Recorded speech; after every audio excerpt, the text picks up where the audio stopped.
मिथिला में मधुबनी पेंटिंग और मखाने के अलावा एक मजबूत ब्राह्मण राजनीतिक नेतृत्व का बड़ा शानदार इतिहास रहा है। इस इलाके से आने वाले ब्राह्मण नेताओं की मजबूती और इनके कद का अंदाजा आप इसी बात से लगा सकते हैं कि इनकी तूती केवल बिहार राज्य की सत्ता में नहीं बल्कि केंद्र की सत्ता के गलियारों तक बोलती थी। और आज जब बिहार के चुनाव की बात हो रही है तो हम आपको बताएंगे कि न सिर्फ वामदल या कांग्रेस बल्कि लगभग हर पार्टी में शीर्ष पर बैठे ऐसे ब्राह्मण नेताओं के बारे में जिनकी चर्चा के बगैर बिहार का राजनीतिक इतिहास हमेशा अधूरा माना जाएगा। ऐसे नेताओं की फहरिस्त में पहला नाम आता है ललित नारायण मिश्रा का। दरभंगा से सांसद हुआ करते थे और केंद्र में मंत्री भी। कद्दावर नेताओं की लिस्ट में उनका नाम इस पायदान पर था कि आप ये समझिए एक समय उनको इस देश में पीएम पद का दावेदार भी माना गया। एक हादसे में उनकी मौत हो गई। ललित नारायण मिश्रा के बाद उनके छोटे भाई जगन्नाथ मिश्रा ने बिहार की राजनीति में कदम रखा।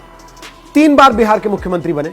झंझारपुर विधानसभा से वो चुनाव लड़ते थे और हर बार जीतते रहे। पहली बार 8 अप्रैल 1975 को वो बिहार के मुख्यमंत्री बने और 30 अप्रैल 1977 तक पद पर रहे। दूसरी बार 8 जून 1980 को मुख्यमंत्री बने और 13 अगस्त 1983 तक इस पद पर रहे। तीसरी बार वो 6 दिसंबर 1989 को मुख्यमंत्री बने और 10 मार्च 1990 तक वो बिहार के मुख्यमंत्री रहे। ब्राह्मण नेताओं की फहरिस्त में शुमार किए जाने वाले पंडित हरिनाथ मिश्रा का नाम भी कद्दावर नेताओं की लिस्ट में शुमार किया जाता है। दरभंगा के मेडिकल कॉलेज की स्थापना का श्रेय पंडित हरिनाथ मिश्रा को ही दिया जाता है। सीपीआई के एक बहुत बड़े नेता भोगेंद्र झा भी ब्राह्मण नेता रहे।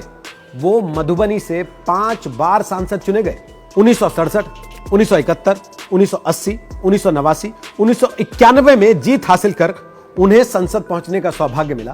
और उनके कद का अंदाजा आप इस बात से लगाइए कि उनकी मौत के बाद सीपीआई इस इलाके में कमजोर होती चली गई। पूर्व केंद्रीय मंत्री चतुरानंद मिश्रा भी मधुबनी से ही सांसद बने।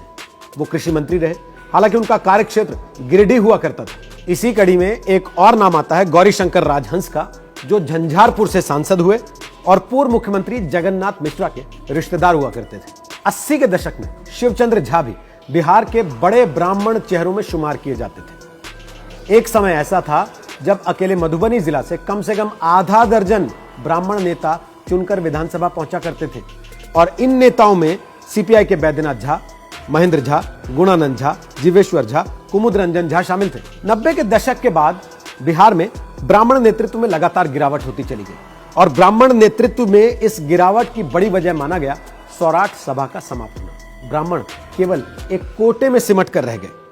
जैसे जैसे सौराठ सभा कमजोर होती चली गई वैसे वैसे ब्राह्मण एकता और राजनीतिक मजबूती भी खत्म होती चली गई। 90 का दशक आते आते ब्राह्मण नेतृत्व लगभग पूरी तरह से समाप्त हो गया। सौराठ सभा मैथिल ब्राह्मणों का एक सभा स्थल हुआ करती थी, जहां बिना किसी बैनर के लाखों ब्राह्मण इकट्ठे हुआ करते थे। शास्त्रार्थ होता था, उसी के आधार पर बच्चों को उपाधि भी दी जाती थी। लेकिन बाद में धीरे धीरे ये महज एक वैवाहिक स्थल बनकर रह गए। 90 के दशक के बाद सौराठ सभा का जैसे जैसे पतन हुआ वैसे वैसे ब्राह्मण नेतृत्व भी धीरे धीरे करते हुए कमजोर होता चला गया। जगन्नाथ मिश्रा का प्रभाव भी कम होता चला गया और दूसरी तरफ लालू यादव का उदय हुआ, जिन्होंने बिहार में एक नए समीकरण MY यानी कि मुस्लिम और यादव गठजोड़ का एक्सपेरिमेंट किया, जो काफी हद तक कामयाब रहा।